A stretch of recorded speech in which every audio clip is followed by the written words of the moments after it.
Have you ever wondered how one man could escape the most powerful military in history? How did Mullah Omar, the mysterious founder of the Taliban, vanish from the world's radar for years while America spent billions hunting him?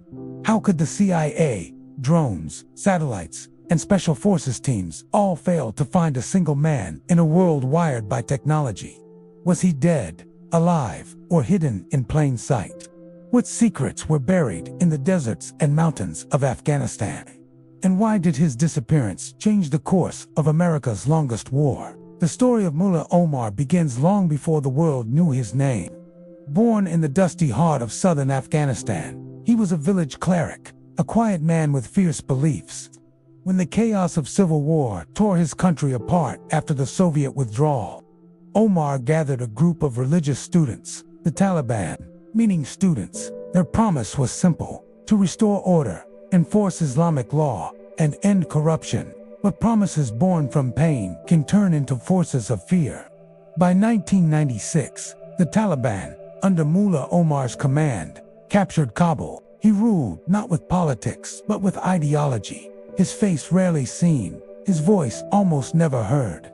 And then came 9/11, the day that changed everything. Osama bin Laden, sheltered in Afghanistan, orchestrated the deadliest terror attack on American soil.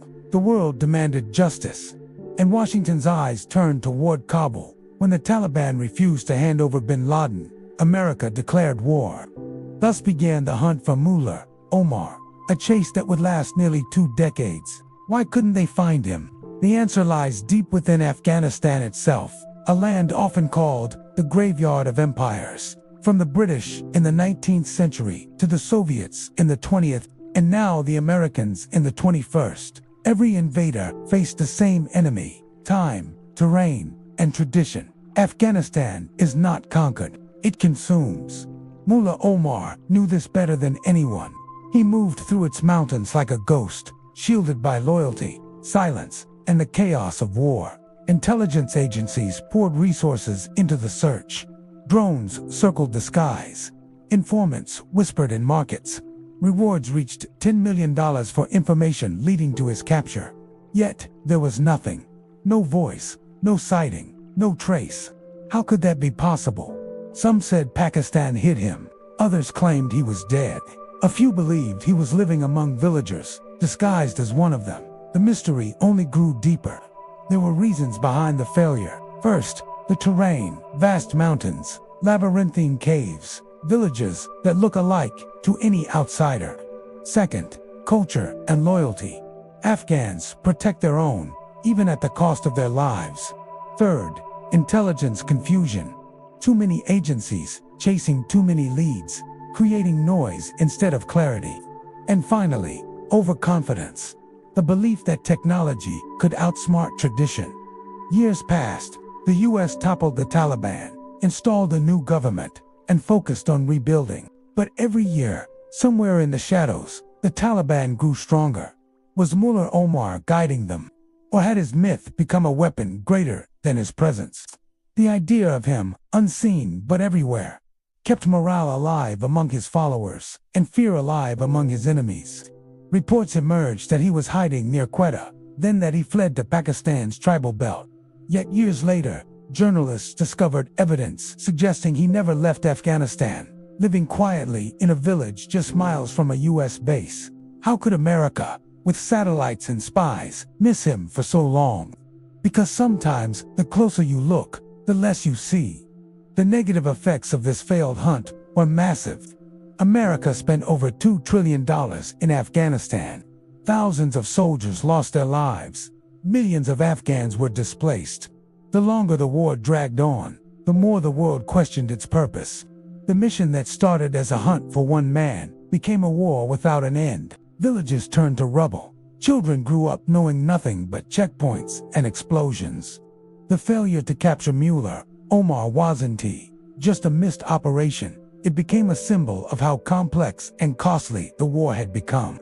But there were positive lessons to unexposed: the limits of military might and the power of local knowledge. It taught the world that wars cannot be won solely by drones and data. They require understanding of culture, history, and the human heart.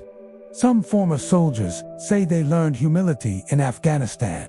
They learned that bravery is not only in fighting, but in admitting when a fight cannot be won the old way. As years went by, Mullah Omar's health declined. He is believed to have died around 2013, though his followers kept it secret for 2 more years. His death, when revealed, shocked the world, not because he had died, but because he had died so quietly, unseen by the very forces that once feared him. His burial site remained hidden, symbolizing the very enigma he embodied. So what was the solution to this endless chase? Maybe it was never about capturing a man, but understanding a mindset. Mullah Omar represented something larger than himself: resistance, ideology, and the idea that foreign powers cannot dictate Afghanistan's destiny. The solution wasn't more bombs or troops. It was diplomacy, empathy, and the courage to confront uncomfortable truths. Nations must learn that lasting peace doesn't come from the barrel of a gun, but from the bridge of understanding. Still, questions linger. Could the war have ended sooner if the U.S. had focused more on negotiation than revenge? Could the region have found stability if cultural respect replaced military arrogance? What if the billions spent on war were invested in education, rebuilding, and dialogue? The answers remain buried beneath the same dust that once hid Mullah Omar. The positive effects that remain are subtle yet real. Afghanistan today, though scarred, is a reminder that people can survive anything. The world learned to value intelligence over aggression, cooperation over control. The technology developed during the war now saves lives elsewhere in disaster relief, communication, and medical research. Even tragedy can leave behind tools for progress. Yet the negative echoes are louder. The vacuum left after withdrawal revived old fears. The Taliban returned, stronger than ever, proving that wars end only when understanding begins. America's credibility suffered. Trust between nations weakened.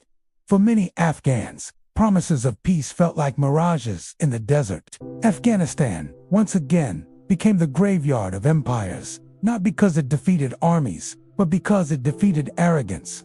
Empires fall when they refuse to learn, and Mullah Omar's story is the latest reminder. He didn't need to win battles.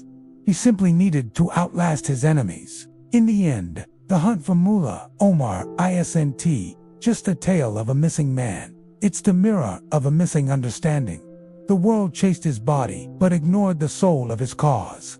He symbolized Afghanistan's defiance, silent, hidden, and unbroken. Today his name remains both a shadow and a lesson. A reminder that intelligence without insight leads to blindness. That technology without trust leads to failure. That war without wisdom leads only to more war. So what do we take from all this? Perhaps the real victory is not in capturing enemies, but in capturing lessons. History repeats itself because we refuse to listen. Mullah Omar's disappearance isn't just a mystery solved, it's a story still teaching. Will future powers remember the mountains that swallowed armies? Will they remember that Afghanistan bends to no empire? Or will they, like those before them, forget and return to write another chapter of defeat? The answers depend not on Afghanistan, but on us, on whether humanity can finally learn that every hunt for dominance ends the same way, in the dust, beneath the same silent sky, over the same ancient land that outlasts them all. If this story made you think, if you believe truth deserves to be told, like, share, and subscribe, because history isn't over. It's just waiting for us to listen.